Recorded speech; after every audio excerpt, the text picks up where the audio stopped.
அது மாரி நிறைய ஆள் போற மாதிரி இருக்கு. தட்டு போத கடைசியில் கொண்டு தெரியாது. இல்ல தட்டு நிறைய தான் போவோமா, உள்ள பண்டம் தான் இருக்காது.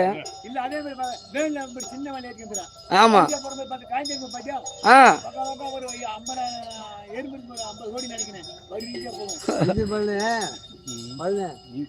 கலவு விசேஷம் காட்சி கூட போனாடா. ஒரு கூட ஒன்று 8 மரக்கா 10 மரக்கா கூட பிடிக்கும்.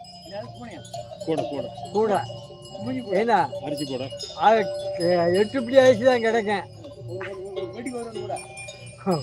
அதான் 8 படி அரிசி தான் கிடைக்க கூட தான் கணக்கு. அரிசி அது நிறைய கொண்டு போறாங்க. அவன் எத்தனை முடியாது. ஆனா அது ஒண்ணு 2 நாளைக்கு தான் ஒரு ஒன்று சாணி உரம்ல 5 அரிசி விட்டு போனாங்க. 10 மரக்கா இருக்கேன்.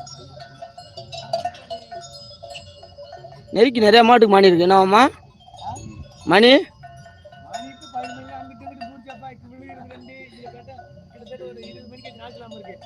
மணி கட்டுற காரணம் என்ன காரணம்? செடி சேர்த்துக்குள்ள மேய்ச்சுண்டா நமக்கு தெரியும். அந்த மணி சத்தத்தை கேட்டு அடுத்தடுத்த மாடு வந்துடும். காட்டி போற மாட்டுக்கு போடுவான். இப்ப என்னடா மாடு எல்லா மாட்டுக்கும் போறான். இங்க அப்படித்தான் காட்டி போறது. இந்தி வந்து அழகுக்கு நல்ல மாட்டுக்கு போடுவாங்க. நிறுத்தில போற மாட்டுக்கு மணி ஆட்டி போனா அந்த மணி சத்தத்திலே அவனுக்கு மாடு மேய்க்கிற அலுப்பு தெரியாதான். அந்த சவுண்ட் எடுத்துட்டு ஒரு இல்லை கசன்னு ஒரு ஆளா 2 ஆள் மேய்க்கும் போது அழகு அப்படி ரசிப்பேன். அவன் இன்னைக்கு மணி ஓட்டா 2 நாளைக்கு போவேன். அந்த மணி எப்படி அடிக்குது என்ன பார்க்காம இருப்பேன். குடிப்பா இருக்கா அந்த ரசனையில வந்து நம்ம ஒரு தெரியாது. பொழுது வளைச்சு ஒரு கோளாறு சொன்னா பாரு கேட்பானா.